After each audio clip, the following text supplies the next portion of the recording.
로마 바티칸에 가면은 세상에서도 그 유명한 성당 시스티나 성당이 있다고 합니다. 교황이 지내고 있는 그 교황청 안에 있는 성당이죠. 그리고 우리 성도님들에게는 더 잘 익숙하게 기억이 되시는 것은 전 세계에 흩어져 있는 추기경들이 한 번씩 바로 이 시스티나 성당에 모이게 되는 때가 있다고 합니다. 바로 로마 교황청 가운데서 교황을 뽑게 되는 콘클라베라고 하는 회의가 열리게 될 때 바로 이 성당에 전부 다 모여서 회의를 한다라고 합니다. 또한 우리 성도님들에게 참 익숙한 내용으로는 우리 준비된 첫 번째 화면을 부탁드립니다. 보시는 그림과도 같이 미켈란젤로가 그린 이 명작입니다. 천지창조 가운데에서도 아담의 창조라는 작품이 바로 이 시스티나 성당 그 지붕에 그려져 있다고 합니다. 이 그림을 자세히 보시면은 하나님의 모습을 한번 보실까요? 하나님의 모습은 굉장히 힘이 있습니다. 하나님의 모습은 굉장히 역동적으로 이 아담을 향해서 그의 온몸을 틀어서 아담에게 손을 내밀고 계시는 예수님의 모습을 볼 수가 있어요.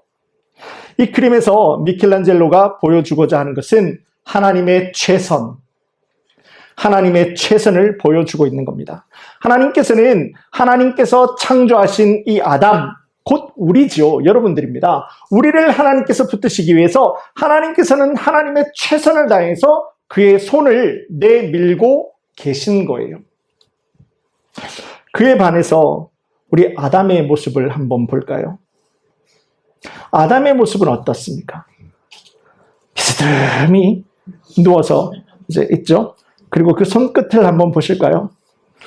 귀찮아서 그냥 내밀어 놓은 손과 같은 모습을 볼 수가 있습니다. 우리 성도님들도 이 그림에서 진짜 세심하게 보셔야 되는 것이 바로 두 번째 그림입니다. 아담의 손과 하나님의 손을 한번 비교해 보십시오. 하나님의 손은 아담에게 어떻게 해서든지 닿으려고 끝까지 힘을 주어서 뻗쳐내고 있는 반면에 아담의 손은요, 그저 손을 내미는 둥 마는 둥 하고 있는 모습을 볼 수가 있어요. 그 이유 때문에 하나님과 아담, 하나님과 우리 사이의 간격이, 아주 작은 간격이 드러나게 되는 모습을 볼 수 있습니다. 하나님은요, 하나님의 온 힘을 다해서 뻗고 있는데 아담은 그럴 의지가 보이지가 않아요. 나를 향해서 힘을 다해서, 온 힘을 다해서 뻗고 계신 하나님을 향해서 아담은 손가락에 힘만 주는 정도의 수고, 내 손에 힘만 주는 정도의 수고만 하더라도 내 삶의 참된 주인 되시는 하나님과 연결이 될 수가 있는데 그걸 하지 않고 있어요. 무엇을 말하는 것이겠습니까? 하나님은 실제로 우리와 가까이 계세요. 그러니까 우리의 믿음의 반응이 필요하다라는 겁니다. 이제 그림 내려주시면 감사하겠습니다. 때로는 세상과 사람 가운데서 우리의 마음이 지칠 때가 있어요. 때로는 내 마음이 너무도 지치고 힘들어서 참 어려운 신앙생활을 하게 될 때도 있지만은 그럼에도 불구하고 우리 주 아버지 하나님께서는 나의 작은 신음에서마저도 하나님께서는 반드시 응답하시고 하나님께서는 반드시 인도하신다라는 하나님의 말씀을 우리가 받지 않았습니까? 믿으십니까? 그렇다면은 우리 그 아멘 하시는 우리 성도님들의 삶은 어떻게 되어야 되겠습니까? 그 말씀에 반응하고 말씀에 순종하는 우리의 삶으로 이어져야 되지 않겠습니까? 바로 그 모습, 하나님의 최선 가운데서 우리 믿음의 반응을 보여주고 있는 것이 바로 이 천지창조 가운데서 보여주는, 이 아담의 창조 가운데서 보여주는 미켈란젤로의 메시지였던 겁니다. 또한 생각해보면은 아버지 하나님의 아들 예수님께서 이 땅에 오신 목적이 바로 그것이지 않습니까? 하나님의 최선을 다해서 우리를 버리지 않고 구원하시기 위해서 우리 성도님들을 또 오늘 바로 이 성탄절 날에, 크리스마스 날에 하나님께서는 그의 아들을 주님의 최선을 다해서 보내신 겁니다. 시간에도 예배드리는 우리 모든 성도님들, 여러분들의 예배의 자리, 그리고 나의 예배의 중심 가운데서 내 삶의 참된 주인 되시는 하나님, 퍼부으시는 하나님 놀라운 위로와 은혜가 가득한 성탄의 기쁨과 소망이 순종이 가득한 우리 모든 성도님들의 예배가 될 수 있기를 주님의 이름으로 간절히 소원합니다. 자, 유대인들 있잖아요. 이스라엘 사람들. 이 주이시들은요, 하나님을 향해서 기본적으로 무서워하는 마음을 가지고 있었습니다. 두려움이 있었어요. 경외함이죠. 이것이 있었기 때문에 성경을 읽을 때 성경 안에 나오는 단어입니다. 여호와 또는 야훼라고 하는 하나님을 부르는 단어가 나올 때는 그것을 그대로 읽지 않았어요. 야훼라고, 여호와라고 그것을 그대로 읽지 않았다고요. 하나님을 지칭하는 단어가 나오게 되는 그 야훼, 여호와가 나오게 되면은 그 단어를 바꾸어서 읽습니다. 나의 주님이라고 하는 단어가 있어요. 하나를 만든 거죠. 이스라엘 사람들이. 아도나이라고 하는 단어를 만들어서 야훼, 여호와라는 단어가 나올 때마다 그 이름을 부르지 않고 아도나이라고 성경을 읽게 됩니다. 그만큼 하나님을 두려워했던 거예요. 하나님을 무서워했던 거예요. 우리가 조금 더 생각을 해보면 구약에 나오는 성막, 홀리 텐트가 있지 않습니까? 성전이 있어요. 그 안에 하나님의 임재, 하나님의 프레젠스로 가득해 있는 지성소가 있어요. The most holy place라는 곳이 있지 않습니까? 여기에는 아무도 못 들어가요. 이 지성소라고 하는 것은 아무도 못 들어간다고요. 이 지성소에는요, 딱 한 사람만 1년에 한 번 대제사장만이 그 앞에 들어가기 전에 나의 모든 죄를 주님 앞에서 회개하고 속죄를 받고 한 번 들어가서 이스라엘 전체를 위하여서 제사, 예배를 드릴 수 있는 기회가 있었습니다. 그러니까 구약에 나오는 하나님, 구약에 나오는 이스라엘의 관계라고 하는 것은 거리가 있었어요. 그 사람이 아무리 하나님께서 택한 하나님의 백성, 하나님의 자녀가 되었다라고 하더라도 하나님과 이스라엘 사람, 하나님의 백성 사이에는 거리가 있게 되었던 겁니다. 왜 그렇습니까? 왜 하나님과 이스라엘 사이에는 거리가 있을 수밖에 없었죠? 죄 아니겠습니까? 죄. 아담과 하와 이후로, 그 이후로 시작된 이 땅의 참된 주인 되시는 하나님의 다스리심과 하나님의 통치하심, 그 하나님의 나라를 내가 거부하는 거예요. 내가 인정하지 않는 거예요. 하나님의 말씀과 그분의 인도하심보다는 내가 내 삶의 주인이 되려고 하는 거예요. 나는 이스라엘이에요. 나는 하나님 부르신 하나님의 백성 이스라엘인 것은 자랑하기는 하는데 하나님 말 듣는 것은 싫어해요. 정말 이기적인 모습 아니겠습니까? 바로 그 죄, 그 죄의 흔적과 죄의 모습이 이스라엘 가운데서 꾸준히 남아있게 되었던 거죠. 그 죄되고 연약한 모습으로 사람들은 하나님을 함부로 부를 수도 없고 하나님을 두려워하는 이스라엘, 하나님을 무서워할 수밖에 없는 이스라엘, 그 하나님과 이스라엘의 관계가 이어질 수밖에 없었던 겁니다. 그런데 그렇게 우리가 가진 그 죄 때문에 이 땅의 참된 주인 되시는 하나님과 우리와의 관계가 전부 다 무너져 가고 있던 우리 가운데서 참 생명과 참 회복으로 오신 분이 누구시죠? 예수님, 예수 그리스도 아니겠습니까? 크리스마스예요. 성탄절은요, 이제까지 그 이름조차도 함부로 부를 수가 없었던 거룩한 하나님께서, 이름조차도 우리가 부를 수 없었던 그 거룩한 하나님께서 죄된 우리와 똑같은 모습을 가지고 이 땅에 오신 겁니다. 우리와 함께 살아가시는 겁니다. 우리 안에 거하시는 거예요. 그 하나님의 임재 프레젠스가 시작된, 하나님의 회복과 치유와 생명이 시작된 날이 바로 크리스마스. 그게 바로 성탄절이 되게 되는 겁니다. 그래서 오늘 본문의 말씀 23절은 이렇게 기록하지 않습니까? 말씀 제가 보겠습니다.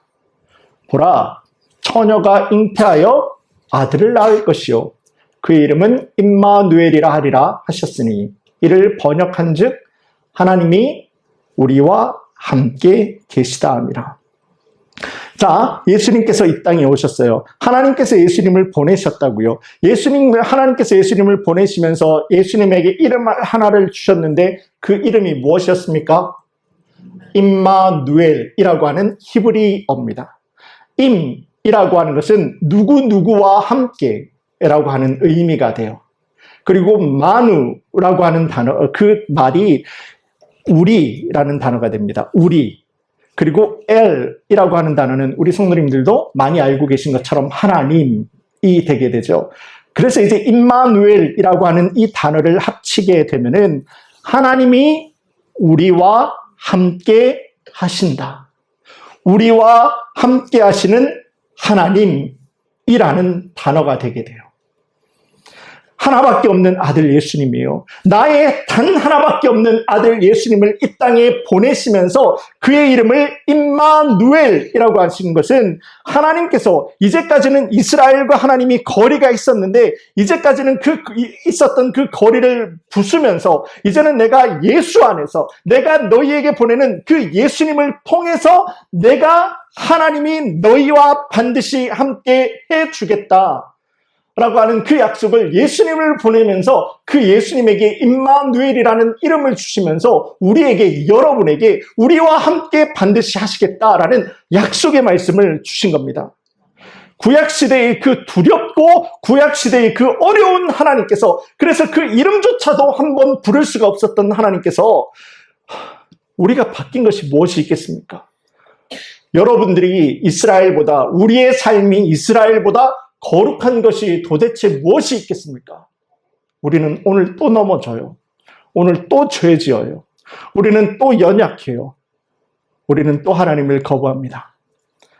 그럼에도 불구하고 예수님 안에서 하나님께서 우리와 영원히 함께 해주시겠다라고 말씀하시는 거예요. 하나님 우리와 함께 해주시겠다라고 하죠. 여러분들 이 말씀을 절대 착각해서는 안 됩니다. 저에게 조금만 더 주의해 주시면 아무래도 오늘 밖에 날씨가 참 따뜻한 것 같아요. 비교적 따뜻하고 문도 닫아놓고 하니까 참 좋은 것 같아요. 조금만 화이팅 더 해주시고요. 예, 하나님께서 우리와 함께 하신다. 임마누엘이라고 하는 그 단어는요, 하나님께서 우리를 그냥 구원해 주시고 그냥 내버려 두시고 하나님께서는 멀리 있겠다, 나는 그냥 너희의 삶을 관망하겠다라고 하는 그런 의미가 절대 아니에요. 내가 너희를 백성 삼았으니 너희 마음대로 살아라 라고 하는 그런 의미가 아니라고요. 임마누엘이라는 하나님의 그 말씀은 내가 너의 인생에 개입하겠다라는 말씀이에요. 내가 너의 인생에 개입해서 하나님께서 원하시는 하나님의 나라, 가장 선하고 가장 아름답고 가장 능력된 하나님의 나라를 내가 너의 인생을 통해서 만들어낼 것이란다 라는 하나님의 말씀이 돼요. 그래서 임마누엘의 하나님이 우리 삶 가운데서 작동하게 되면은 우리 삶이 때로는 힘들어질 때가 있어요. 내가 불편해질 때가 있어요. 때로는 내가 아플 때도 있다고요. 내가 이해가 되지 않을 때가 있지만은 그럼에도 불구하고 하나님께서는 단 하나밖에 없는 자신의 아들 예수님을 이 땅에 보내시면서까지 우리를 포기하지 않고 우리를 사랑하시고 우리를 구원하신 하나님의 목적이 무엇입니까? 우리를 살리시고 우리를 인도하시겠다라는 거 아닙니까? 그 하나님께서 내 인생에 개입하셔서 가장 선하고 좋은 것으로 인도하시겠다라는 하나님의 말씀 아니겠습니까? 그게 임마누엘의 하나님의 축복이고 하나님의 약속인 거예요. 이게 얼마나 놀랍고 능력 있는 하나님 감사한 은혜의 말씀이 아니겠습니까? 그렇다면 그 놀라운 하나님 사랑이신 예수님이죠. 하나님 사랑의 표현이에요. 이 예수님이라고 하는 것은. 예수님께서 이 땅에 오신 그 목적은 무엇일까요? 이제 알겠어요. 하나님께서 우리와 함께 하시기 위해서 예수님을 보내셨다라는 것은 알겠어요. 그렇다면 그 예수님께서 이 땅에 오셔서 이루신 그의 삶의 목적이라고 하는 것은 도대체 무엇이겠습니까? 하늘 그 보좌 영광스럽고 아름답고 은혜되는 그 아름다운 영광을 모두 다 버리면서까지 예수님 이 땅에 오신 하나님 아들 예수 그리스도를 보내신 하나님의 그 목적은 무엇이겠습니까? 오늘 본문의 21절 말씀을 제가 보겠습니다. 아들을 낳으리니 이름을 예수라 하라. 이는 그가 자기 백성을 그들의 죄에서 우리의 죄에서 구원할 자이심이라. 예수님께서 이 땅에 오신 목적은 단 하나입니다. 예수님께서 이 땅에 오신 목적은 우리의 죄를 용서하시고 우리를 구원하시기 위해서 예수님께서는 이 땅에 오신 거예요. 예수님을 내 삶의 참된 주인, 내 삶의 참된 주님으로 이 예수님을 믿는 우리 성도님들이 되셨다라면은 우리가 반드시 기억해야 하는 성탄절의 가장 중요한 의미는요, 내가 사랑하는 사람과의 데이트도 아니에요. 내가 진짜 하나님의 자녀가 되었다라면은 우리가 성탄절, 크리스마스를 지나가면서 우리가 기억해야 하는 것은 크리스마스 선물이 아니라고요. 산타클로즈 할아버지가 아니라고요. 우리가 진짜 그리스도인이 되었다라고 한다면은 이 성탄절을 맞이하면서 이 성탄절에 이루신 그 예수님의 목적이 내 안에서 회복이 되어야 되는 겁니다. 무엇이라고 했습니까? 우리의 죄로부터 우리를 구원하시고자 하시는 그 예수님의 목적이 우리 성도님들의 삶 가운데서 회복되어야 된다는 겁니다. 사람들은요, 즐겁고 행복한 크리스마스 시즌에 우리의 죄에 대한 이야기는 하고 싶어 하지 않습니다. 저도요, 지금 지금 오늘 설교 가운데서 도대체 몇 번이나 이러고 있습니까? 우리 성도님들의 얼굴을 그렇게 굳게 만들고 싶지는 않아요. 오늘 크리스마스인 거 알아요. 성탄절인 것도 안다고요. 그럼에도 불구하고 우리 성도님들의 그 모든 것을 생각을 한다라고 하더라도 그럼에도 불구하고 하나님의 말씀, 성경이 말씀하는 크리스마스, 성탄절의 진정한 목적이 무엇입니까? 예수님이잖아요. 그 예수님을 통해서 우리의 죄가 사함받게 되고 그 예수님을 통해서 우리가 구원받았다라고 하는 바로 이 메시지가 우리 그리스도인들이 이 성탄절 크리스마스 시즌에 우리가 든든하게 붙들어야 되는 하나님의 그 약속의 말씀이 아니겠습니까? 하나님과 우리 사이에 바로 그 무너진 관계를 회복하시기 위해서 예수님께서는 죽기 위해서 그렇게 우리를 구원하시기 위해서 주님 이 땅에 오신 겁니다. 그러므로 우리가 임마누엘 하나님의 그 은혜를 따라 살아가야 하는 것. 이 땅에 우리와 함께 하기 위해서 이 땅에 오신 그 예수님과 함께 살아가는 그 삶에 우리의 비전이 있을 줄로 믿습니다. 그 삶 그리 어려운 거 아니에요. 복잡한 것도 아닙니다. 이 땅에 오셔서 십자가 죽으심으로 내 죄 문제를 해결하셨고 또 죽음에서 부활하심으로 우리 모든 성도님들에게 참 생명을 허락하셨다라는 그 사실을 우리 성도님들의 마음에 믿고 입술로 시인을 하면서 또한 그 주님 앞에 내 모든 삶의 죄들을 회개하게 될 때 예수님께서요, 하나님과 여러분들 사이에 무너져 버린 그 관계를 예수님께서 회복하시는 거예요. 예수님을 통해서 하나님이 우리와 함께 하신다 약속하시지 않았습니까? 그러므로 이 크리스마스 성탄절을 맞이하면서 우리 모든 성도님들 꼭 기억할 수 있는 것은 이 크리스마스 시즌에 우리가 붙들어야 하는 거, 예수님 그 십자가의 사랑, 십자가의 보혈, 임마누엘 나와 함께 하시는 하나님의 그 놀라운 약속, 그 은혜, 사랑, 바로 이 하나님의 그 약속과 말씀을 절대 흔들림 없이 붙들 수 있는 모든 성도님들 되기를 간절히 소망합니다. 그리고 여기에서 딱 한 걸음만 더 나가 볼게요. 내가 크리스마스를 맞이하면서 성탄절에 하나님의 그 놀라우신 임마누엘의 사랑 가운데서 감사합니다. 그 감사를 넘어서 딱 한 걸음만 우리 성도님들과 함께 더 나가 보자고요. 그것이 무엇인가 하면은 이미 죽어있던 우리잖아요. 예수님이 없어서 우리가 나중에 죽어야 되는 존재가 아니라 예수님이 없어서 이미 우리는 죽어있던 존재예요. 이미 죽은 우리를 다시 살리시기 위해서 이 땅에 오신 그 예수님의 마음을 내가 품는 거예요. 그 예수님의 마음을 내가 공감하고 그 예수님의 마음을 공유하는 거예요. 그 예수님을 믿고 바라보는 것이 아니라 한 걸음 더 나아가서 그 예수님의 마음을 우리가 공감하는 거예요. 주님은요, 이렇게 말씀하셨어요. 너는 그냥 가서 네 죄를 해결하고 나한테 다시 돌아와. 그래서 하나님의 백성 돼, 하나님의 자녀 돼, 제자가 돼. 그렇게 말씀하셨습니까? 아니잖아요. 예수님께서는 우리가 가지고 있는 이 죄를 어찌할 방법이 없는 우리를 위해서 예수님이 죄인이 되어버리셨어요. 예수님 스스로, 예수님 먼저 우리의 죄를 예수님께서 먼저 해결해 버리셨다고요. 예수님이 죄인이 되어주신 겁니다. 그렇게 하시면서 먼저 영혼을 품으시는 그 예수님을 닮아갈 수 있는 우리 모든 성도님들이 되기를 원합니다. 바로 거기에 세상과 사람, 그리고 엉뚱한 우상들에게 흔들리는 것이 아니라 그 예수님의 마음을 담는 거예요.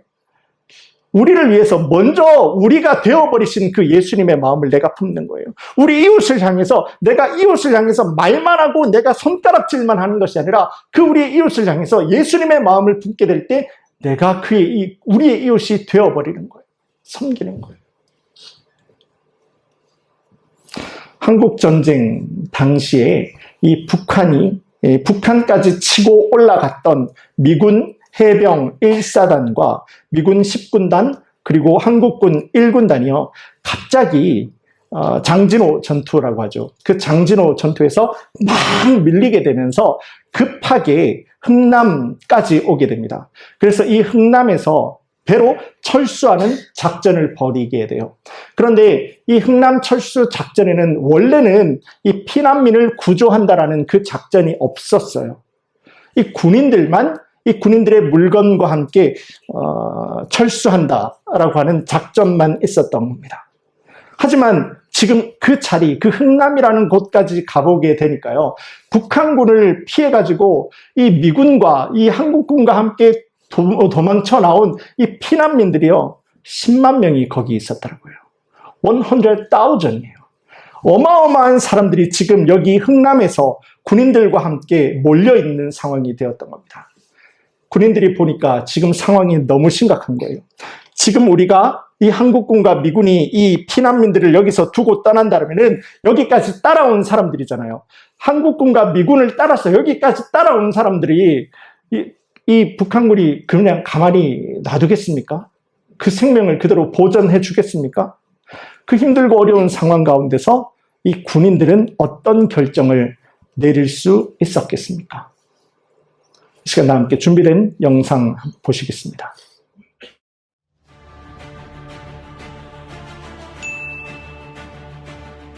북한군들이 이 민간인들 학살하는 모습들, 이런 것들을 계속 봐왔기 때문에 우리도 내려가야 되겠다. 어차피 지금 군인들이 철수하고 있는데 우리도 따라오면 될 거 아니냐 해서 흥남 부두로 몰립니다.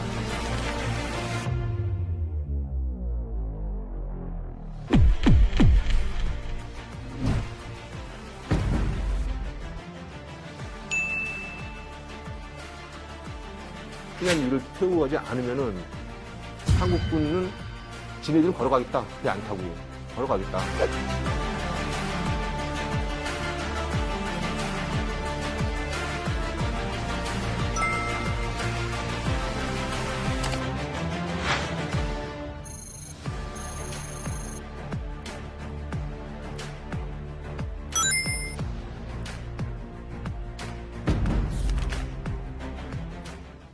한국 전쟁 당시 흥남부두에서 14,000명의 피난민들을 극적으로 구해낸 화물선 빅토리오가 인류 역사상 가장 위대한 해상 구조로 기네스북에 올랐습니다. They all survived. In the course of the trip, 5 babies were born. 안녕하세요. 안녕하세요. 서울에서 왔습니다. 서울에서 왔습니다. 근데 왜 김치5라고 불리거든요? 애가 태어나는데 이름 지어야 되겠는데 도대체 한국은 김치가 유명하더라. 그래서 이제 순서대로 이제 1, 2, 3, 4, 5 지었대요. 내 알고는 3년 후에 이제 김치원이 발견됐다고요. 얼마나 많은 사람들이 있었죠? 14,000명이 탔다고 그러니까요. 14,000명. 예, 평소에 이 메리디스 빅토리오는 이제 화물선이에요. 근데 14,000명을 태우려고 그러면 거기에 있는 군사 물자들, 항공유라든지 이런 거 다 버리고 그 사람을 태웠는데 콩나무 시루처럼 팍팍하게 움직일 수도 없을 정도로 1층 하물칸에서부터 위에 갑판까지 그렇게 총총히 이렇게 밀착돼 가지고 있었어요. 한대라도 더 그랬었죠.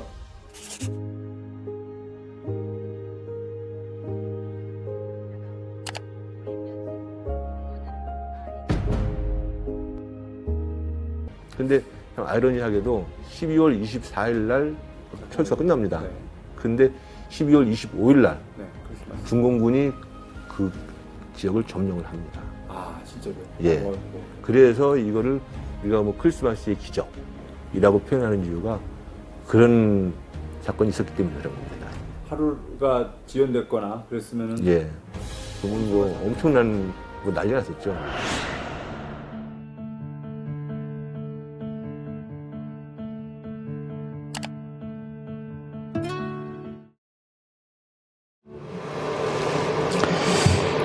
고민 끝에 이 미군 10군단 군단장 이 에드워드 장군은요, 그들이 가지고 있었던 군사 장비와 전쟁의 물건들을 전부 다 버릴 것을 결정합니다.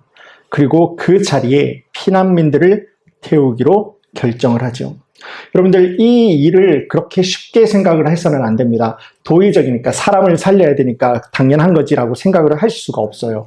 군인이 무기를 버리고 있어요.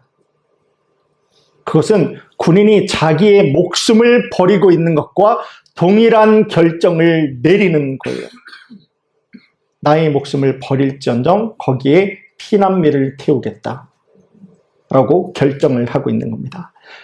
그렇게 해서 이제 피난민들의 구조가 시작됩니다. 그 중에서도 가장 많은 사람들이 탔던 배가 바로 영화 국제시장에서도 나오는 메르디스 빅토리라는 배가 되게 돼요. 이 배는요, 원래는 카르고예요. 카르고배예요. 카르고십인 거죠. 그러니까 화물선인 거예요. 실제로는 이 배에 60명밖에 탈 수가 없다라고 해요. 하지만 이 배의 선장이었던 레너드 라루라고 하는 이 선장 역시도 자신의 선원들에게 명령을 내립니다. 배에 지금 실려있는 모든 물건들은 전부 다 내어 버려버리고 너희들의 눈에 들어오는 그 모든 사람 단 한 사람도 잃어버리지 말고 이 배에 실어라. 이 배는 정원 60명입니다. 정원 60명의 230배가 뛰어넘어 버리는 14,000명을 태우게 돼요. 이틀에 걸쳐 부산과 거제도에 도착을 하게 되었을 때 내린 사람의 숫자는 14,005명이 되게 돼요. 그 이름하여 김치 1, 2, 3, 4, 5. 예. 그 배에 함께 타고 있었던 미군이 이렇게 이름을 붙여주었던 이름이라고 합니다. 그저 가만히 있었으면 죽을 수밖에 없었던 사람들이에요. 그런데 이 미국의 장군이 결정하면서 모두 버리고 전부 태워라 라고 하는 이 작전을 결정한 사람들을 통해서 죽을 수밖에 없는 사람들이 살아날 수가 있었고, 그 결정은요, 더 많은 5명의 생명을 구할 수 있는 놀라운 역사로 이어지게 되었던 겁니다. 그리고 참 감사하게도 그날이 12월 24일 그리고 12월 25일 크리스마스 날이었다고 합니다.